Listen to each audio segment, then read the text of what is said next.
Lynton Convict Depot. Let's have a look around.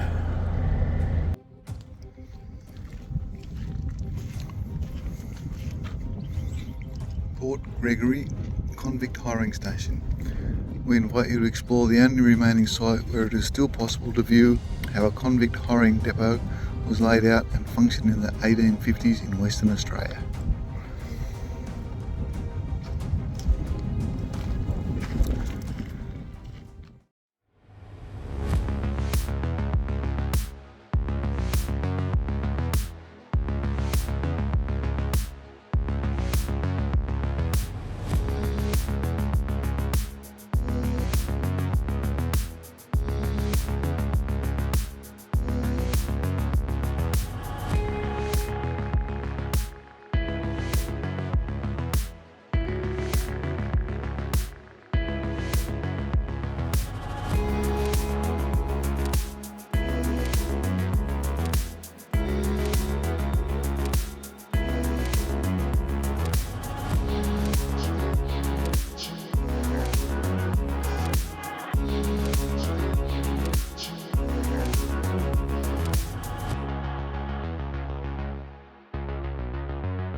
This is the depot well. Constructed of rubble limestone, the well measures 1.3 metres in diameter and was surrounded by a low limestone wall 4.6 metres in diameter. It was originally sunk to 18 metres, but as the water was found to be brackish, another well was constructed half a kilometre higher up on the bank of the Hutt River. Not much to see here now. Let's see if I can get down in there.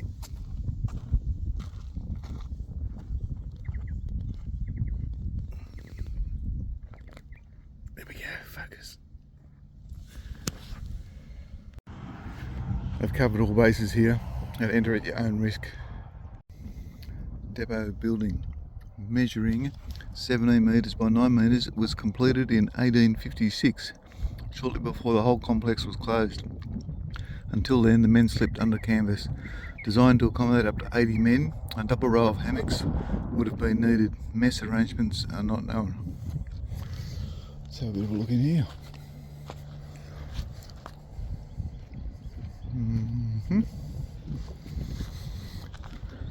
Enter at your own risk.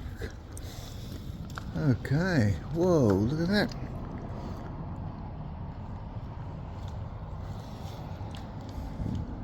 Big stone building with some windows. Pretty much nothing in the middle. Oh yeah, no ceiling. I got collar ties at halfway up to hold the roof together. This is the restored depot building.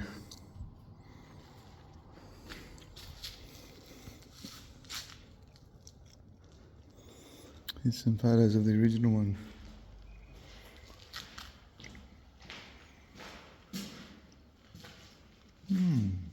Interesting. Oh, there's more photos around here.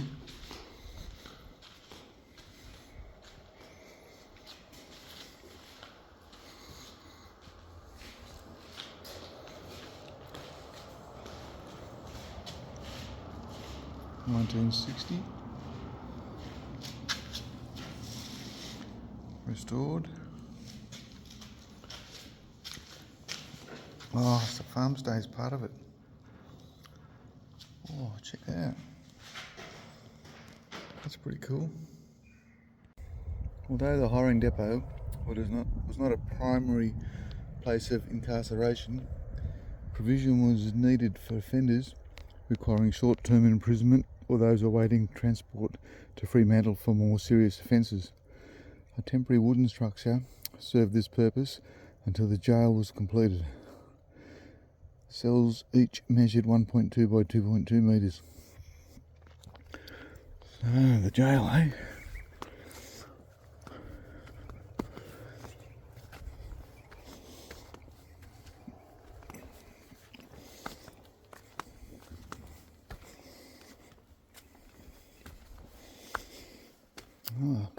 So these are the cells.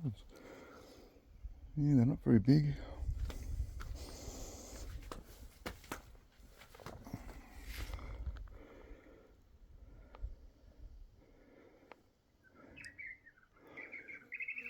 Hmm.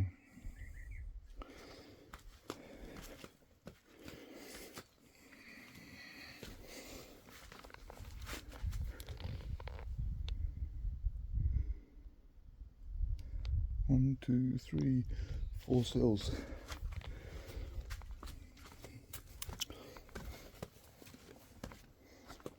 I guess this must be the exercise yard out here. Stuck in a little cell like that.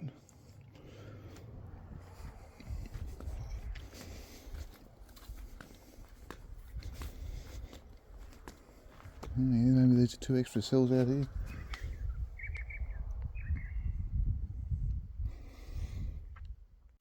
Ah yes, they're out of hospital.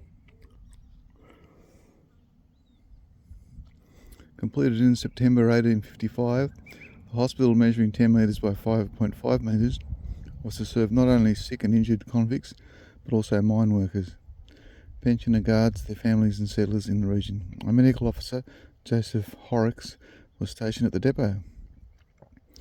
A major cause of illness was poor diet, especially the lack of fresh fruit and vegetables. Yeah, not a lot left of this building.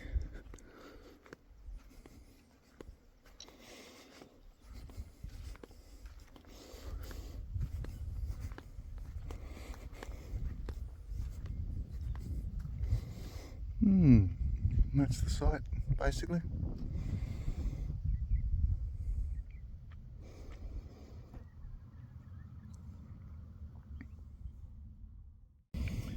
Officers' quarters. These comprise 2 dwellings, one occupied by the officer in charge and the other by the non-commissioned officer. Each measured 5 metres by 4 metres and was under the same roof, with low lean-to areas at the rear. Low stone walls were erected front and back, creating private space or garden. That's what's left of it there, not much. Officers' quarters. This is the magistrate's quarters. Following Sanford's resignation as assistant superintendent in 1854, the resident magistrate for the Victoria district, William Burgess, was required to relocate to Lynton, where it was temporarily accommodated to the commissariat until the magistrate's quarters, thought to be this building, were completed.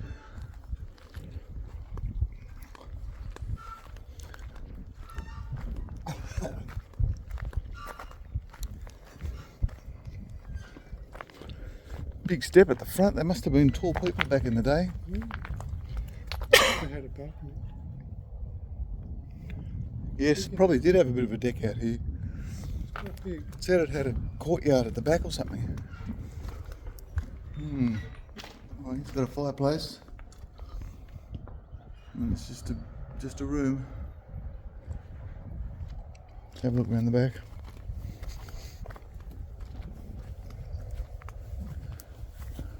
Nothing to see around there.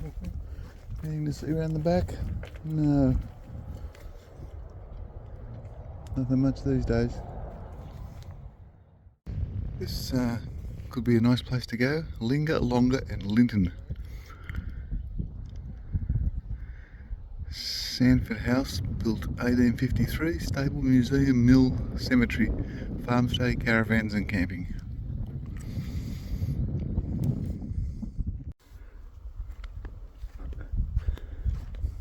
More buildings. Not sure what we've got here yet.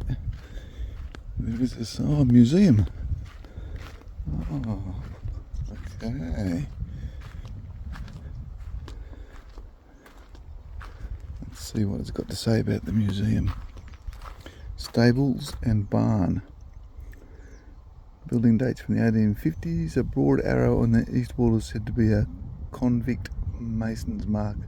Considerable changes have been made over time, including a concrete floor, stud-framed walls and rear openings. Here's a hitching post. Hitch the horse, wagon wheels, plough, No drones, airfield nearby, okay. Do, do.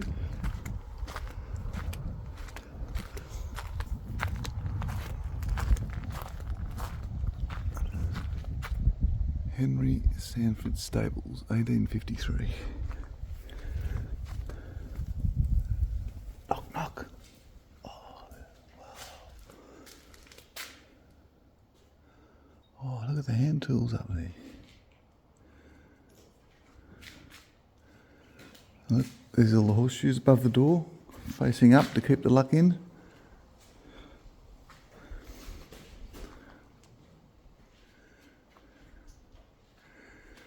When you are dead, you don't know you are dead. It just makes it hard for everyone else. Being stupid is just the same.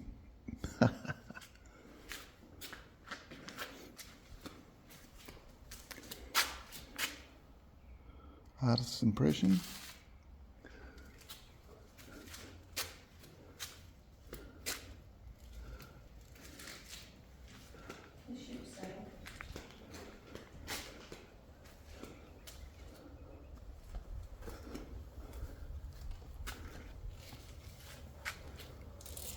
Oh, check out this.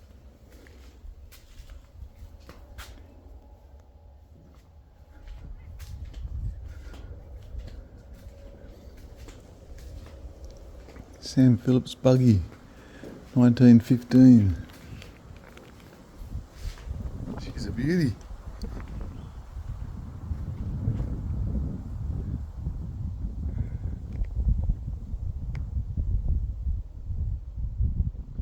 Oh, the house is up the back there. Very good.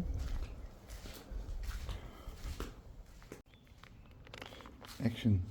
Why is the lake pink? It is a naturally occurring algae that produces beta carotene as its natural sun protection. Beta carotene is used for food colouring and vitamin supplements. This is all natural and very special to be close to the ocean, so the company BASF can recharge their growing ponds directly from the ocean. The pink lake is 6 times saltier than the sea. 3 little piggies and mama. So have a look at these trees. They're all leaning to the left, which is to the north. How about this one? See all those up there? They're all leaning to the left, which is north, because the sun's over there behind me, and it's a bit after midday. So how about this one here? How do you make a tree grow horizontal? Check it out. It's not just one, it's every tree all the way along there, all leaning over that way. So I had to go and ask the farmer why, and he said to the right is the ocean. All the salt blows in from the ocean, lands on this side of the tree, kills off all the leaves, so the leaves grow more on the other side, and that weighs the tree down, and it starts leaning that way, keeps leaning that way, it keeps growing more on that side and more on that side, and just keeps leaning and leaning until you have the horizontal tree.